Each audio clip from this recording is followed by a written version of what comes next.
In the midst of a pandemic, are you asking the question, how are husband and wife operating, watch this, effectively in ministry? If you are, this is the video for you. Let's go.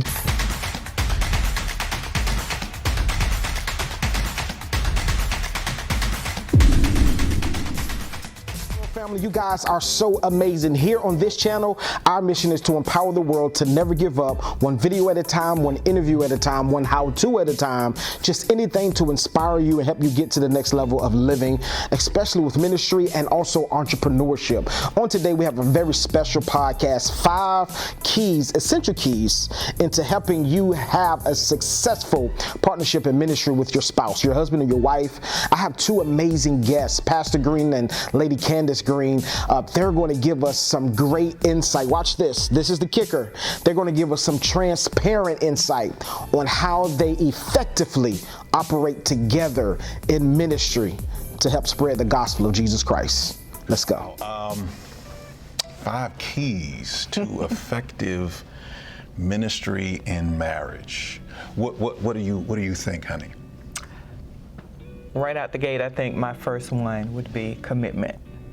Commitment is important, and I look at it from 2 angles. The first angle would be we have to be committed to our relationship with God. Absolutely. I think that's where it starts. It starts out the gate with our relationship with God. If that's solid, I feel like, and it reminds me of when you used to talk about the cross principle. Yes. So with the cross principle, if our relationship with God straight up and down, it's solid, it's foundational, I believe the horizontal line would be solid. That's me and you. Right. And so commitment to God first, I think, is a key to successful marriage and ministry.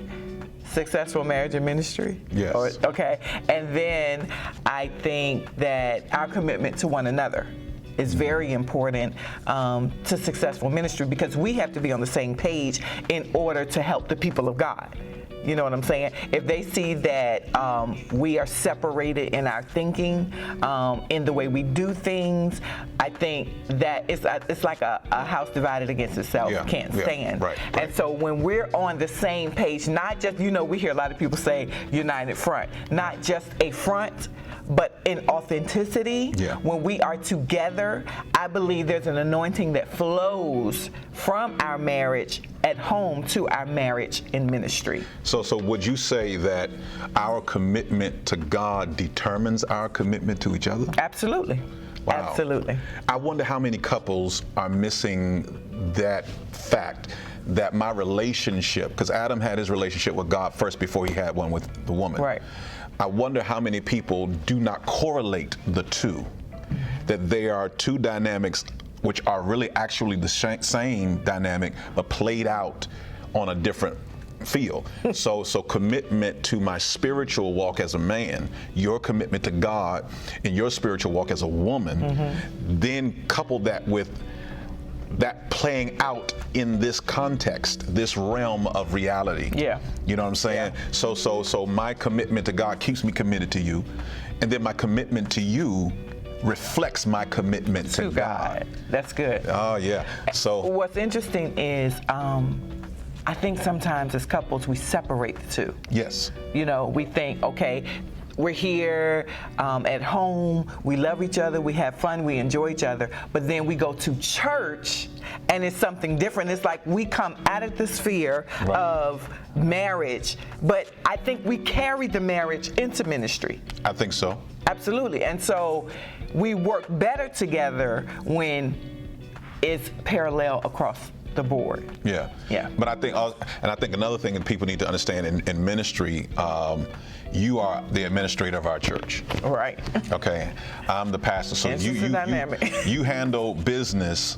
I handle the spiritual matters. Absolutely. Right?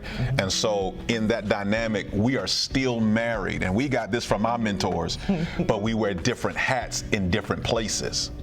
So when we're in church, I am the pastor of the church. Yes. And I wear the pastor hat. When I'm at home, I'm not pastor. Your husband. I'm husband. And I think some pastors don't know how to separate the two, or even some wives don't know how to separate the two. Yeah. You know what I'm saying? But you remember, that's kind of how we were for a while. Absolutely. It wasn't until I know for me it was difficult because I was still looking at you as husband in the church dynamic. Yeah, yeah. And so I would become offended. Yes. Because I'm like. Yeah, when I have to deal with you as an administrator, and I have to put you in your place. Absolutely. Absolutely. Yeah. No, but really, but yeah, because it played out sometimes in meetings and such, and it made the partners of our church serving uncomfortable when we're having that back and forth as husband and wife in a church setting. Yeah. That's why it isolates you in some respects when you go home, because you carry that experience to the bedroom. Yeah. You carry that experience to the house, and everything is cold. And that's why, if we could be transparent and honest, that is why when we had St. Mark, you were the administrator there. And then I said, listen, we can't keep doing this. We can't keep doing it. And that's because we didn't have mentors in our lives. We didn't have anybody to teach us or show us the right way until, thank God for Bishop Kim Brown and Elder Brown, who were our marriage mentors, who started explaining to us, setting a path, because I said, I can't have my wife as the administrator no more, because it's causing problems in the marriage, in the relationship. And so I just had to change that dynamic so where we're able to function. And then as things would happen, you became available when my other administrator had to transition out, and I was left with no one. Yeah. You had to come back in, but this time, family, I know that you're enjoying this video. I want to say thank you for watching this video. But if you can, ministry is free, but it's just expensive to get it out. I need you to connect with AOS Inspires. I need you to sow into our ministry. Listen, we're traveling all over the states. We're traveling all over the 757, bringing you quality videos each and every week. That's not cheap.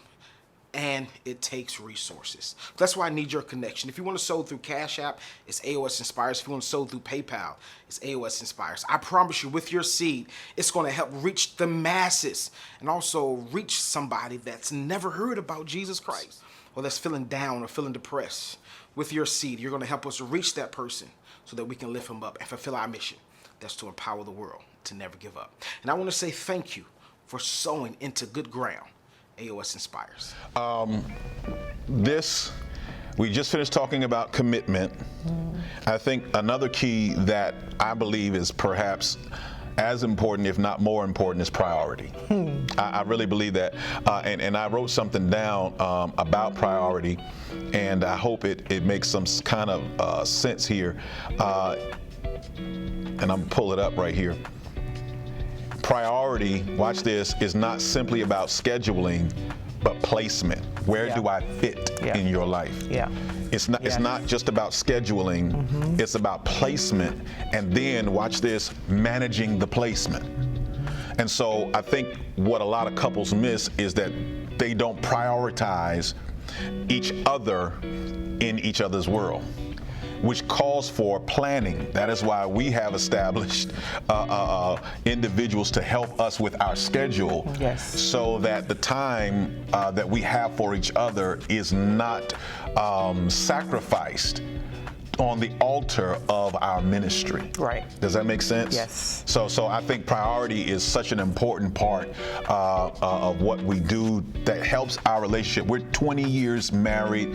We'll be 21 in October. So that dynamic is going to be phenomenal, that we've been able to do this 16 years. Yeah. We've been married. Wow, I just thought about that. We've been pastoring in this position for 16 years. Wow. 7 years here, 9 years at St. Mark. Right. And so we've been married 20 years. Wow. 4 years into our marriage, we started pastoring. With not a clue. With not a clue, still learning to be married. Still learning to be married. And in some days didn't want to be married. Right. And I think with priority, another thing that is important, I think we can really share on that. I know we don't have time to share it all today, but I think that was one of the issues that got us out of step. Yeah. In our marriage. I know you were in the throes of building the church, and I was still in the throes of, I need you in my face, because we just got married. You know, we were 4 years into marriage. And so I think not having the two to prioritize, or not knowing how to place ourselves in ministry and at home was difficult, which caused some detours in our marriage. You know, it was broken for a while. Right. And I think a lot of people don't share this part of it. Right. It sounds good now to us because, you know, we're 20 years in and we've been in ministry for 16 years, but that didn't come without bumps and bruises. No. There was a lot, you know, I think I became jealous because, to me, your first love was the church. And can I say something? Place. Can I say something to that? And I want to make this clear that it was not the church's fault.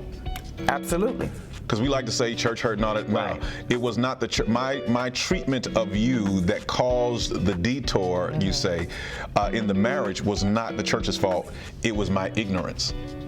Absolutely. And I think we need to own certain things in our relationships. Yeah. Yeah, but I didn't mean to cut you off. But go ahead. No, that's fine. But did you notice that's what women do? When there's another woman involved in the marriage with the man, the woman always blames the other woman. Wow. And not the husband that she's in the relationship with. That's good. It's what you just said. That's what we do as women. And so I think us having more knowledge about building in the beginning would have helped. Absolutely. You know, and I think pastors that are going into ministry need to have these type of conversations, because I did not necessarily, because I didn't have the knowledge to understand everything. Now I do. I understand that you were trying to get the ministry to go. Right. But back then, early in marriage, it's like, so you love the church more than you love me? It's like being an entrepreneur. You're trying to build the company, the business. Now working hard so later on we can chill and do all that special stuff. Yeah. And I'll say this, it did affect the growth of the ministry because of our ignorance about our positions, our roles, what we're doing, prioritizing each other. All of that stuff was, you know, and I'm thinking I'm working in the name of the Lord. I'm doing it in the name of the Lord, but losing my marriage in the name of the Lord. All at the same time. All at the same time, and that God was not to blame, but our ignorance was. And I think this is the part of ministry that those who are launching churches, launching ministries, branching out from their fathers and mothers in the gospel, don't know. Yes. And you can't go to school to learn this. No. You have to sit at the feet of somebody who is integral enough, transparent enough to tell you the gory details of not only what happened, but why it happened. Yes. Why it happened. Mm-hmm. Because a lot of times we know what happened to pastors, we know what happened to ministries, but we don't know why. It happened. And we never consider the why. Yeah. And I'm really big on that. Simon Sinek's book, Getting Back to Why, has opened my eyes to understanding the purpose behind failure, the purpose behind success. If you only know what but don't know why, you can't do the how. Absolutely. So I think that's important. So priority has now been adjusted and changed over the years. We've had to learn to do things differently. Yes. We had to be willing to modify certain things about ourselves to accommodate one another, and to now with a son. Right. Because he's added to the mix. Yes. So that's a whole nother conversation. One of the challenging things being pastor, especially when you're launching a ministry, is when you start receiving people and the ministry starts doing well to some degree, you get somewhat apprehensive. You get a little anxious, you get nervous if you lose one or two, maybe three. Right. And so you take that personally, unfortunately, and that's not the way it's supposed to go. However, that's the way we take it, especially as black pastors. It's a blow to our ego. Yeah. And then on top of that, when you're trying to prioritize your marriage and you feel that slipping, you start going in the direction of the least resistance, and you start giving more energy to the church, and then the church becomes spoiled because of the attention you give to it. The membership becomes spoiled because of the attention you give to it, and you start, well, baby, you know, I gotta go here, and I gotta go do this, and I'll be right back, and the right back is not right back. the right back never happens sometimes, because in your mind you're doing God's work. However, the motivation behind why you're doing God's work is not necessarily a spiritual motivation. It's really you trying to, out of fear, not to lose. Yeah. And so that weighs on you psychologically, which then superimposes itself on what you're supposed to give your wife. Because in your mind, I got her, I don't want to lose them. Right. When in fact, I never consider I could lose her in the process of trying to keep them. And they don't know, they don't understand, they just keep calling, they keep pulling, but they never consider that I have to also be the husband of one wife, the father of my home, and all those other responsibilities. Yeah. But I wasn't a good steward at teaching them boundaries. And I think and it goes back to our foundation. I think we had a very strong foundation with your father, Bishop Green, and teaching us how to navigate even in our feelings. Ooh. And so there were times that I felt isolated, because while I knew that you had to do what you had to do in the church, it was like I'm now on my own. And so I didn't want to cause any of the partners of the church to look at you a certain way. So a lot of the things I kept to myself. Wow. Okay, I wouldn't cause any rifts between your relationship with the church, although I felt a certain way. There's so many first ladies are in that, they're in that position, and that's why I tell pastors, bro, don't be pastoring so much that you're not paying attention to your wife, because you can pastor your way out of her life. Yes. Yes. And that's so dangerous. Yes. Wow. Yes. And that's why I think you're putting together this First Wives Absolutely. So ministry. I just decided that because I felt isolated, there's so many other pastors' wives that do feel isolated. And I think the first day when I put out the group chat about pastors' wives, I got like 38 women. Wow. 38 pastors' wives that are lonely, that are isolated, and they're not necessarily sharing that, but because of the way that I put it out there, they're like, oh, I need this. I need community. Pastors' wives need community. We need other women that understand what we're going through, not to blackball our husbands, not to be negative to them, but to be able to share, to be able to come together to connect and build and empower one another so that we can go back with a better understanding of how to handle those situations. Yeah. Because I don't think that it's not going to happen. Right. I think in every situation, the wife feels like at some point or the other that the church is my husband's first love. Yeah, and we don't see it that way when we're in that process. We don't recognize it or realize it. We even go to seminars and hear pastors teach us that the wife is your wife at home and not the church. Jesus died for the church, all that. But yet and still in our psyche, how we perceive it. And I think a lot of first wives, first ladies, have shared it with their husbands, but they were speaking in one ear and it went out the other ear. And that's the unfortunate reality that some of us as men, we don't take into consideration the impact our decision to serve God, to serve our community has on our wives as well as our children, because I'm a PK. Yes. I didn't have that explanation. I didn't get a clear understanding of the assignment. But one thing my daddy said, God called me, he called you. He called the entire family, because all of you are out of my loins, out of my calling. You were birthed out of my calling. And so I could not reconcile that in my mind when I wanted to go to games, when I wanted to go hang out, when I wanted to do certain things. So now I brought that context into our relationship. We're called, all of us are called, all of us, and you came in with gangbusters and you helped lift the burden. And I'm thinking that we're in there working, but I never thought that maybe this is not what my wife wants to do. Right. Maybe being over the women's department is not really what she wants to do, and that is not really necessarily what God wills for her to do in the church. Yeah. And so in some cases it is, in some instances it's not, but it's about finding your place in the vision of your husband and being able to navigate that successfully in the home as well as in the church. So go ahead. And I just want to say, I think that our number one goal as a pastor's wife is to cover him. Yes. That's our goal. And we don't even know you're covering us. Right. Right. Well, we were built to do that because we're the helper. Yeah. Because we don't know how you're doing it. Yeah. And I think because we don't feel it, we don't understand that there are people in the church that supports us because of you.